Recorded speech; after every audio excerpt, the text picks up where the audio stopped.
بسم الله الرحمن الرحيم الحمد لله رب العالمين والصلاة والسلام على سيدنا وعظيمنا وحبيب قلوبنا وشفيع نفوسنا أبا القاسم محمد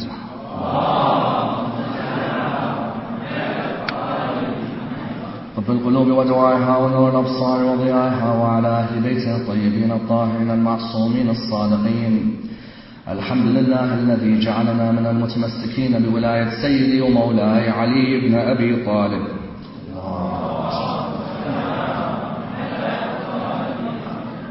الحمد لله الذي هدانا لهذا وما كنا لنهتدي لولا أن هدانا الله.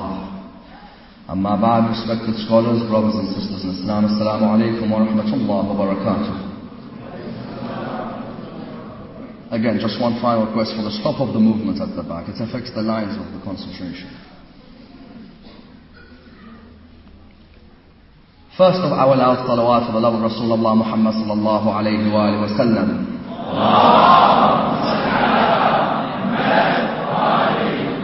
The second for the love of Amir al-Mu'mineen Ali ibn Abi Talib.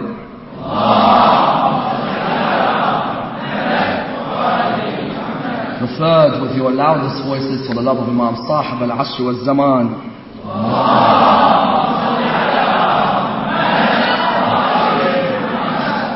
For those of you who have a pen and paper, inshallah, you are going to take notes in this presentation. Once again, the title of the presentation is the Islamic subject of morality and the lessons that can be taken from Ali ibn Abi Talib's 5 years as Khalifa. Please note that down, the 5 years as Khalifa, not his whole period of Khilafah.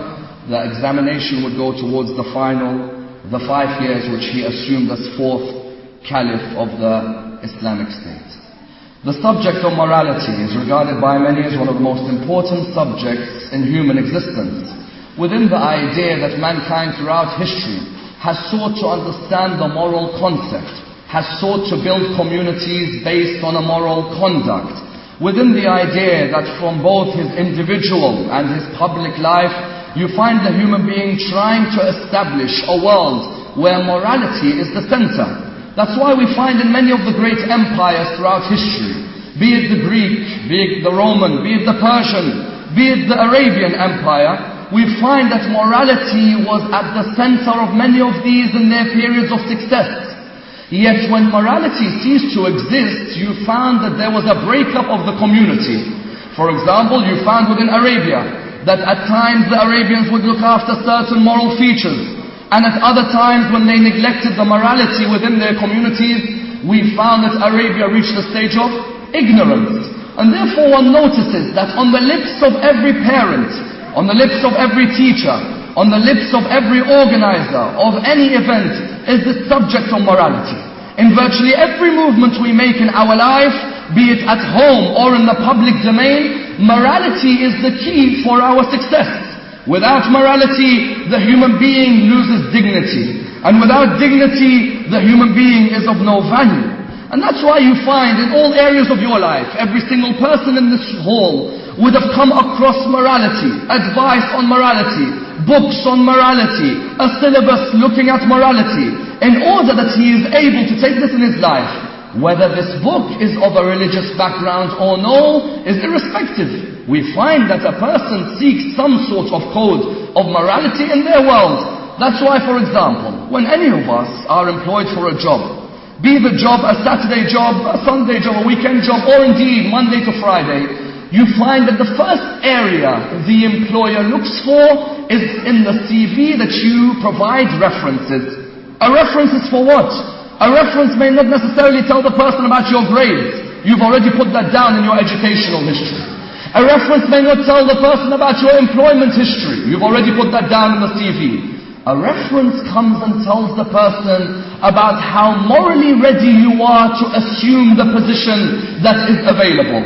For if a person wants to assume a position of leadership, or if a person wants to assume a position within a particular structure or a particular institution, you will find that a CV goes a long way, and the references within the CV go a long way in providing us with an understanding of how suitable that particular person is for the job. So therefore, when we apply for a job, the CV is vital. When you get that job, the first thing they tell you is about the code of conduct in that company.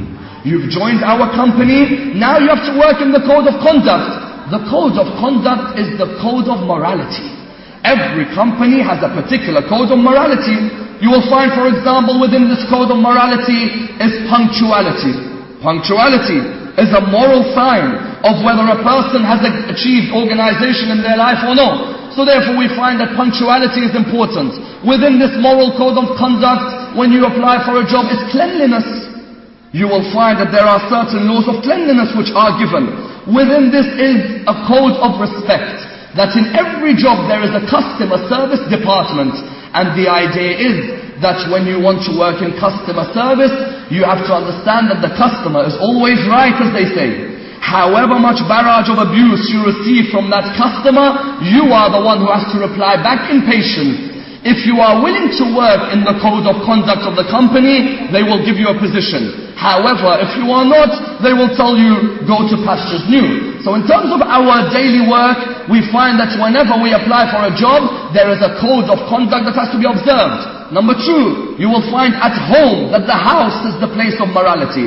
Myself, having just returned from the Hajj, I had seen at Hajj the true feeling of Nabi Ibrahim's story. I had seen how morality was built in the house of Ibrahim and Hajar through a young man known as Ismail. For at every movement, be it in Mina, be it at Muzdalifah, be it when we stood in Arafah, when we sat in Arafah, you found that in every movement you made, the whole movement was on the basis of a moral structure which was built in the house of Ibrahim, where people continue to flock until today. Yes, while doing tawaf, there is a certain lack of morality. When you see certain people from some countries, he's doing tawaf and he's hitting you as he's moving across, you're thinking, what type of morality is this? Yet the whole metaphor, those of you who've been to Hajj will know straight away, the metaphor of Ibrahim and Ismail's story is morality. And that the Muslims take it on until today in the area that is known in Hajj. Furthermore, anyone who assumes a position in society as a role model, or who assumes a position where he wants people to take his leadership skills, is a person whose morals must be high. For this person is taken as an example. That's why I remember seeing recently an interview with the actor Colin Farrell. You heard of Colin Farrell? Colin Farrell, famous actor. In the interview, Colin Farrell, who is speaking about his film, sits with a cigarette and a pint next to him and he's answering questions. What type of morality is being built by Mr. Farrell there? You find him coming back with a lack of morality. Yet in some people's eyes there is no problem with this. For the one problem with morals is that morals may sometimes be relative. And we'll get to that in a second. Therefore we find that the actors or the sports stars or those who have taken positions as leaders are those who must observe morality, must observe a moral code. A government will never be successful if the members of that government have been involved in scandals. That's why those of you who've studied politics will know that John Major's government, when he was at the helm, was a government which was full of scandals and never recovered. One scandal after another. This person with that secretary, that person with someone else. And because of this, what we found was that there was a morally incorrect structure which was within a government. A government which lacks morals is a government that cannot be taken on board. That's why Allah subhanahu wa ta'ala in the Quran provides you an example with His prophets with the idea that His prophets, their friends and their enemies would recognize that they are the most morally gifted people. Look at the prophets in the Quran. You find, for example, the story of Nabi Yusuf. Nabi Yusuf is given a job in a non-Muslim government working as the economic minister because of one particular asset that he has. The fact that he is called Amin, trustworthy. His trustworthiness was appreciated by the non-Muslims and the Muslims of Egypt. That they said, Yusuf, while we may not follow your message, one area we appreciate is that you are a trustworthy man.